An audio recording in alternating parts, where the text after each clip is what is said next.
ألا بذكر الله تطمئن القلوب. بسم اللہ الرحمن الرحیم۔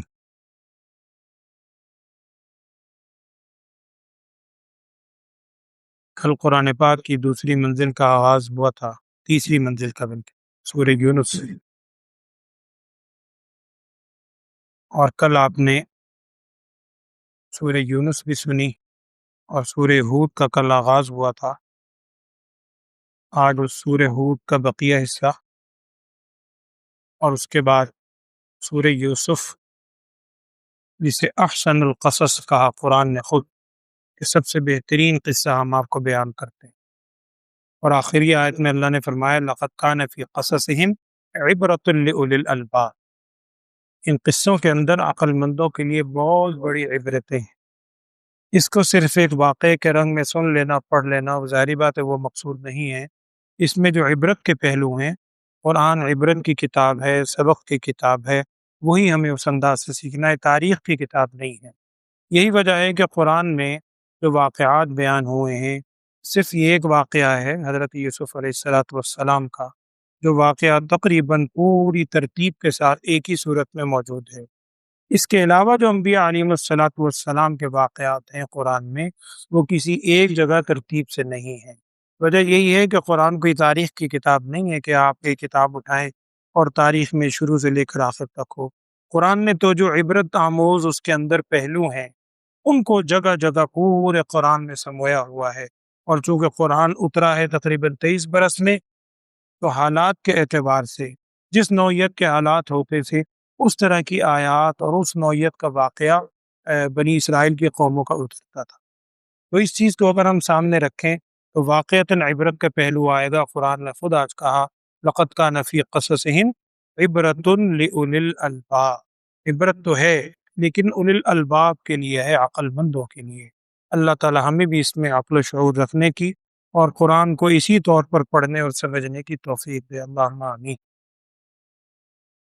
کل آپ نے سورہ یونس سنی تھی، ایک تو اس کے تلفظ میں ذرا درستگی کیجئے گا۔ یونس اور یوسف دونوں اوپر تلے صورتیں آئی ہیں۔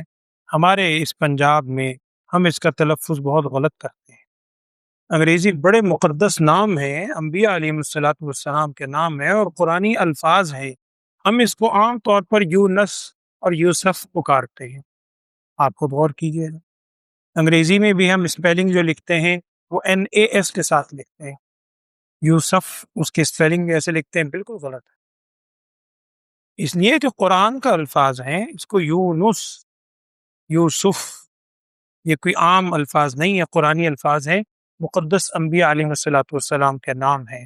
تو پکارنے میں بھی اس کا خیال رکھیں، جن بچوں کے نام رکھے جائیں اس کی ابتدا ہی میں یہ تلفظ اس کا درست رکھا جائے۔ قرآن میں صورتوں کے نام ہیں، سورہ یونس، سورہ یوسف۔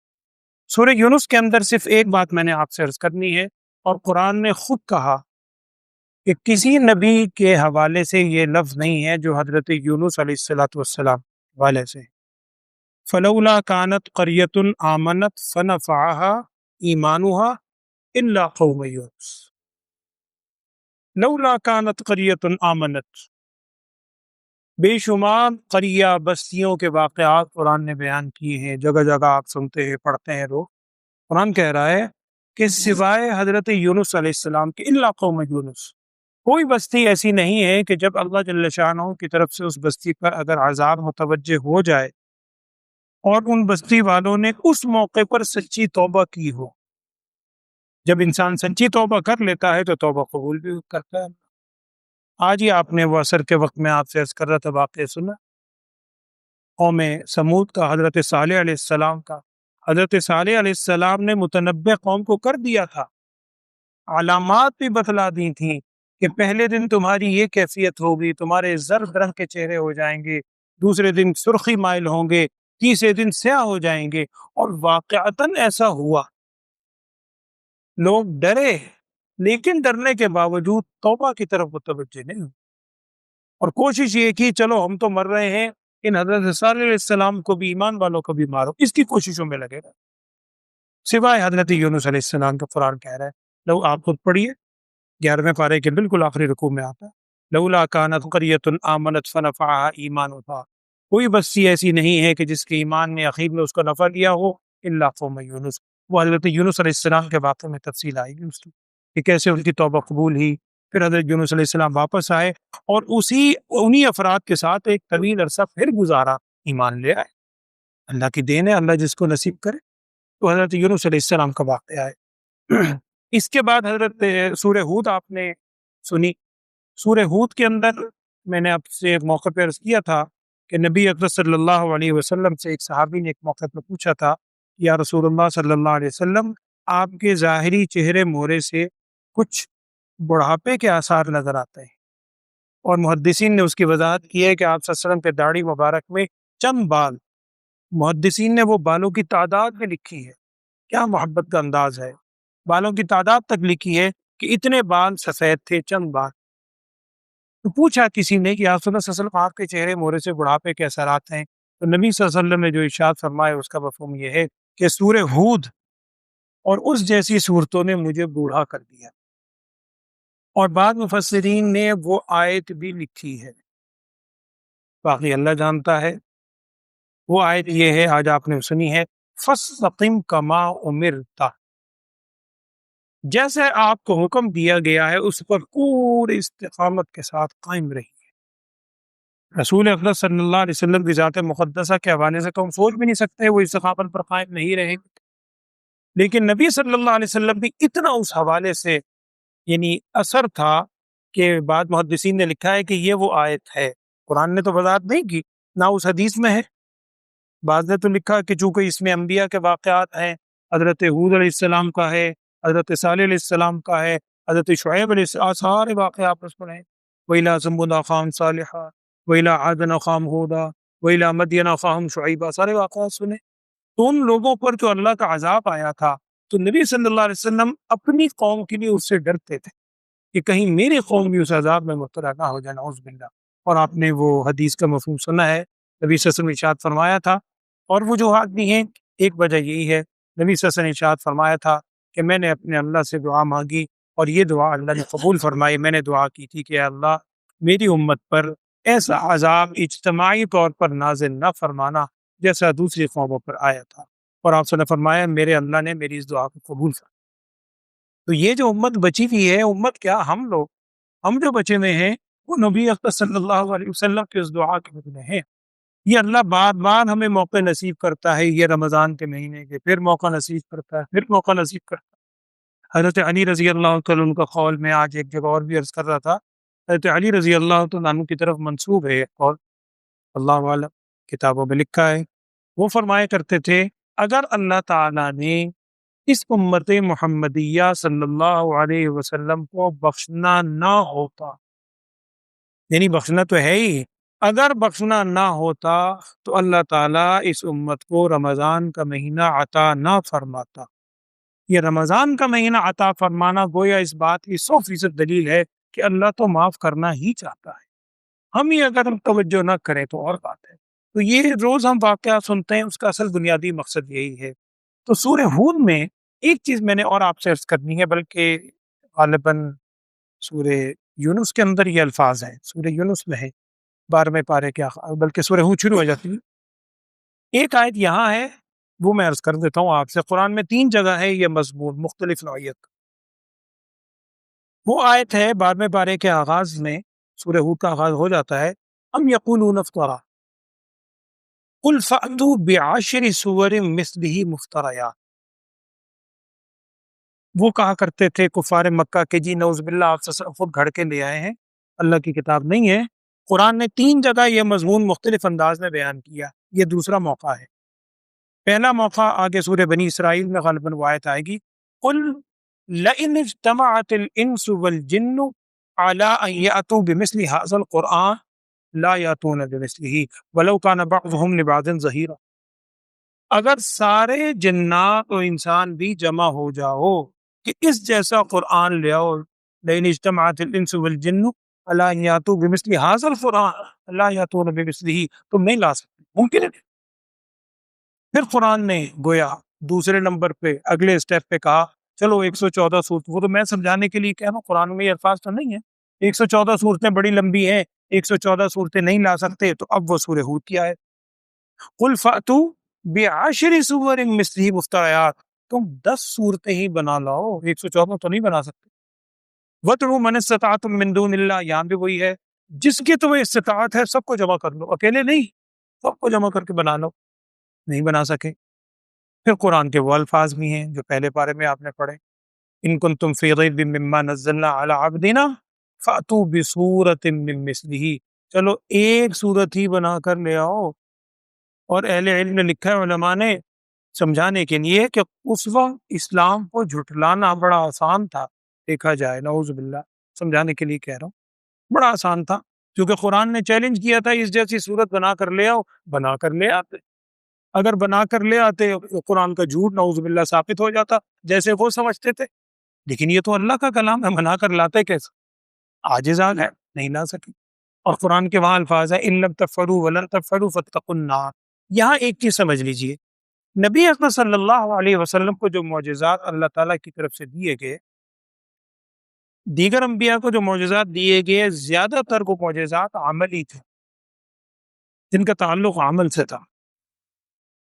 اس کا نتیجہ یہ ہوا کہ جب تک عامل موجود تھے، عمل کرنے والی ہستی موجود تھی، وہ معجزہ موجود تھا، ہستی کے ساتھ ساتھ تھا۔ موسیٰ علیہ السلام کا معجزہ عصا ان کے ساتھ تھا، جب موسیٰ علیہ السلام دنیا سے پردہ کر کے، عصا تو موجود تھا لیکن معجزہ ختم ہو گیا۔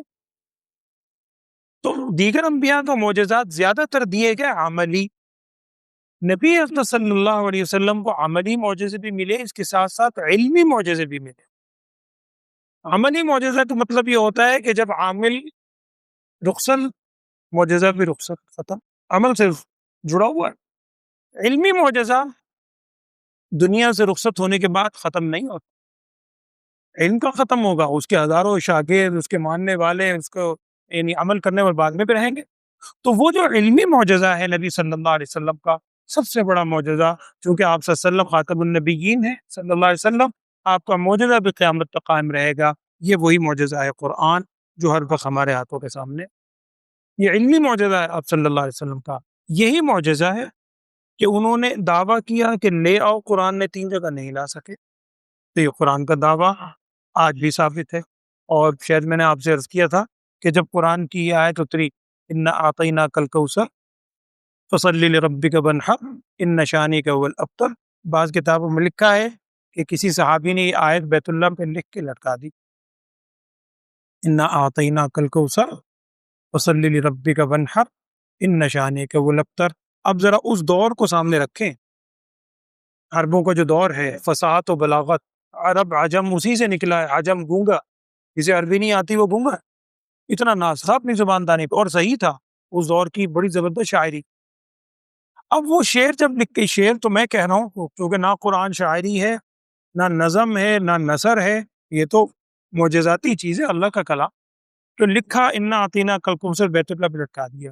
یعنی بظاہر اگر آپ غور کریں الفاظ پہ، انا اعطینا کل کوثر فصلی لربک وانحر ان شانئک هو الابتر، گویا ایک شعر پورا، دوسرے شعر کا پہلا مصرع ہے، دوسرا ہم کہہ دیتے ہیں کہ جی خالی جگہ پر کرو، فلنگ دی بلینکس کر دیتے ہیں، تو یہ لکھ کے لٹکا دے صحابی نے تو قرآن اترا۔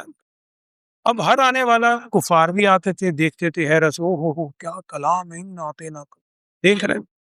کچھ عرصے کے بعد بعض صحابہ نے دیکھا کہ نیچے کچھ لکھا ہوا ہے، خیر وہ چونکے کہ جی اس نے کیا لکھا ہے، کوئی جملہ لکھنے کی کوشش کی ہے، وہ پورا زور لگایا لیکن بالآخر یہ لکھنے پہ مجبور ہو گئے۔ کیا لکھا انہوں نے؟ انا اعطیناک الکوثر فصلی لربک وانحر ان شانئک هو الابتر۔ کسی نے آگے لکھ دیا ما ھذا قول البشر، یہ کسی بشر کا قول نہیں ہے، یہ کسی انسان کا قول ہو ہی نہیں سکتا۔ تو جانتے تھے وہ، یہ ہے وہ چیلنج قرآن کا، جو سورہ ہود میں بھی اس کا ذکر ہے، سورہ بنی اسرائیل میں بھی آئے گا، دیگر موقع پر بھی آئے گا۔ اس کے بعد آج آپ نے سورہ یوسف سنی، الحمدللہ، سورہ یوسف پورا تفصیلی واقعہ ہے۔ یہ عصر کے بعد ہم نے ایک مختصر سلسلہ اللہ کی توفیق سے شروع کیا ہوا ہے انبیاء علیہ السلام کے واقعات کا۔ آج حضرت صالح علیہ السلام تک بات ہو گئی ہے، حضرت ابراہیم علیہ السلام سے پھر آگے شروع ہوگی، وہاں حضرت یوسف علیہ السلام کا واقعہ آنے والا ہے، حضرت یعقوب علیہ السلام کے اولاد، ابراہیم علیہ السلام کے بیٹے اسحاق، ان کے بیٹے یعقوب، ان کے بیٹے یوسف، تو وہاں اس کی تفصیل آ جائے گی پوری۔ انشاءاللہ۔ سورہ رعد، یہ بھی آج آپ نے 2 رکوع اس کے سنے، سجدہ اسی میں آپ نے سنا۔ سجدے والی پہلی 2 آیتیں ہیں، یہ اگر آپ کو یاد ہو جائے تو اس کو پڑھنے کی عادت بنا لیں معمول۔ رعد میں نے شاید آپ سے ایک موقع بیان کیا تھا کہ پورے قرآن پاک میں 6 فرشتوں کے نام ہیں، نام 6 فرشتے ہیں جن کے نام قرآن پاک میں موجود ہیں۔ 2 نام تو تقریباً، بلکہ 4 نام تو مسلسل ہیں پہلے پارے میں۔ ایک تو ہاروت اور ماروت، دونوں فرشتے۔ ما انزل، قرآن کہہ رہا ہے ما انزل علی الملکین، 2 فرشتوں پر کوئی چیز نازل نہیں کی گئی باب المقام پہ، ہاروت اور ماروت، ہاروت اور ماروت۔ اس کے 2 آیت کے بعد ہی ہے کیا؟ جبریل اور میکائیل، تو حضرت جبریل علیہ السلام، میکائیل علیہ السلام، یہ بھی نام آ گئے، 4 ہو گئے۔ 5واں یہ ہے جن کے نام پر سورت ہے، رعد فرشتے کا نام، مشہور قول یہی ہے۔ رات بجلی کو بھی کہتے ہیں، لیکن اس فرشتے کا نام بھی ہے جس کی ذمہ داری اللہ تعالیٰ نے لگائی ہے کہ جو بارش وغیرہ کے کام پہ مامور ہے، وہ فرشتے رعد ہیں، کیونکہ قرآن کہہ رہا ہے وَيُسَبِّحُ الرَّعْدُ بِحَمْدِهِ، رعد فرشتہ تسبیح بیان کرتا ہے اللہ کے حمد کے ساتھ۔ یہ قرآن کی آیت پڑھ رہا ہوں۔ یہ آیت اگر آپ کو یاد رہ جائے تو بعض حضرات نے لکھا ہے کہ جب بجلی چمکتی ہے اس موقع پر پہلے پڑھیں سبحان الذی، سبحان الذی پڑھ کے پاک ہے وہ ذات، پھر آگے یہ پڑھے سبحان الذی یسبح الرعد بحمدہ والملائکۃ من خیفتہ، اتنا جملہ کہ رعد فرشتہ اللہ کی تسبیح بیان کرتا ہے۔ اور بچپن سے ہمیں یاد ہے کہ والدین نے یہ سکھایا تھا، بیٹا جب بھی بجلی چمکے فوراً ایک دم جیسے کانوں کو ہاتھ لگتے ہیں، زبان پہ یہ جملہ خود بخود چڑھتا تھا، وَيُسَبِّحُ الرَّعْدُ بِحَمْدِهِ وَالْمَلَائِكَةُ مِنْ خِيفَتِهِ وَيُسَبِّحُ الرَّعْدُ بِحَمْدِهِ۔ تو یہ رعد فرشتے کا نام ہے، قرآن نے بیان کیا رعد فرشتہ تسبیح بیان کرتا ہے۔ 5 ہو گئے۔ 6 آپ آگے سنیں گے، ابھی آئے گا آگے جا کے، وہ ہے جہنم کے جو داروغہ ہیں۔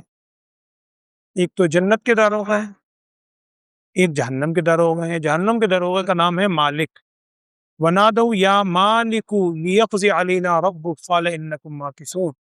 وہاں وہ اہل جہنم مالک کو پکاریں گے، یا مالک، اے مالک، لِيَقْضِ عَلَيْنَا رَبُّكَ، آپ اپنے رب سے کہیں کہ ہمارا فیصلہ فرما دے، وہ سارا وہ مالک کو پکاریں گے۔ تو یہ 6 نام ہیں جو قرآن میں آتے ہیں۔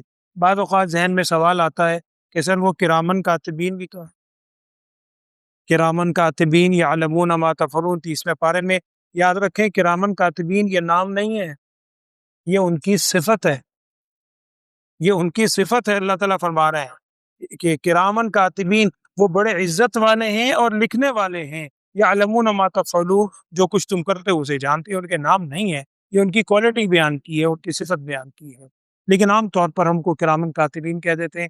باقی منکر نکیر وغیرہ دوسرے، یہ قرآن میں ان کے نام نہیں ہے، میں عرض کر رہا ہوں قرآن میں جن کے نام ہے وہ یہ ہیں۔